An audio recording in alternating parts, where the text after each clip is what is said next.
Paalala sa mga batang pumapasok sa eskwela, hindi gagayahin si teacher ha!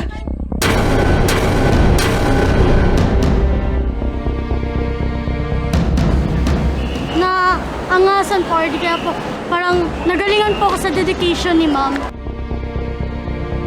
Gara, ang galing. Taig niya pa yung boys. Super teacher, sasabi namin.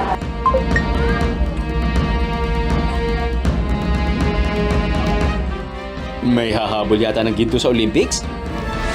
Wow, ma'am! Naku, bilisan niyo ako! Di na lang mananalo ka na! Woohoo! Parang palusebo lang, no? Pero, ano nga kaya ang ginagawa ng teacher dyan sa video? At hindi lang daw flagpole ang aakyatin niya this morning. Pati na ang matatayog na puno ng buko. Kumapit na sa inyong kinaupuan. Dahil magpapakitang gilas para sa atin si Teacher Carol.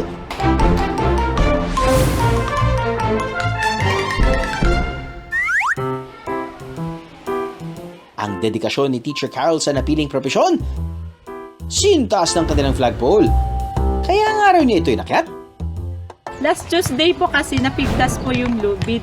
Pero nalaman ko na lang po nung Wednesday ng umaga bago po yung flag ceremony po namin. Nag 1 year na po kasi yon kaya nagluma na at mahina na po yung lubid. Bali pangalawang beses na rin po kasing napigtas yon at ako rin po yung nag-ayos nung una ng lubid. Nagkabit po ng lubid. Totoo po yon na si Ma'am Carol ang lagi namin tinatakbuhan tuwing napipigtas ang lubid ng flagpole. Hindi naman po pwede kasi na mga bata yung gagawa at alam namin na siya lang po talaga yung nakakagawa niyan. Kayang-kaya niya talaga.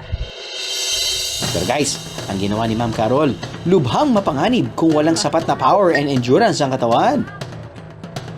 Para magamit ang dalawang yan, kailangan ng katawan ng maximum strength. Dito nag-generate ang katawan through muscular contraction. Kapag walang sapat na karanasan, maaring dumulas ang mga kamay at paa sa pole at magsanhi ng pagkapilay.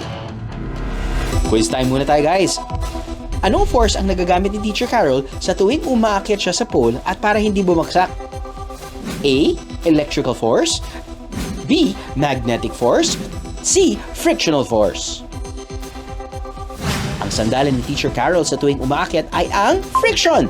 In physics, friction is the resistance to motion when one object rubs against another.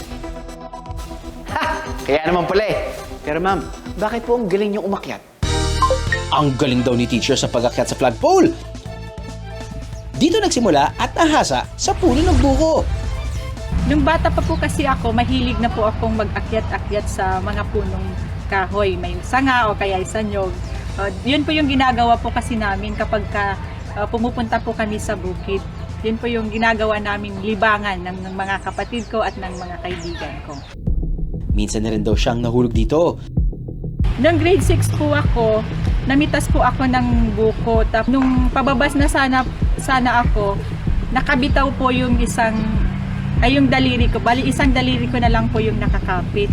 Tapos, ayun po, nahulog po ako noon. Dalawang linggo lang po akong hindi nakalakad. Ngayong umaga, mamimitas nga raw siya.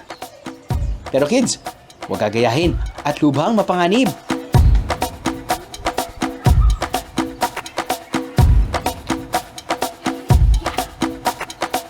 Ayan na! Woohoo! Nako, go teacher! Kaya mo yan! Ayun! Sige, pahinga ng buko.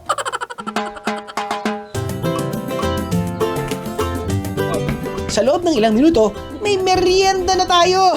Hay, napakahusay!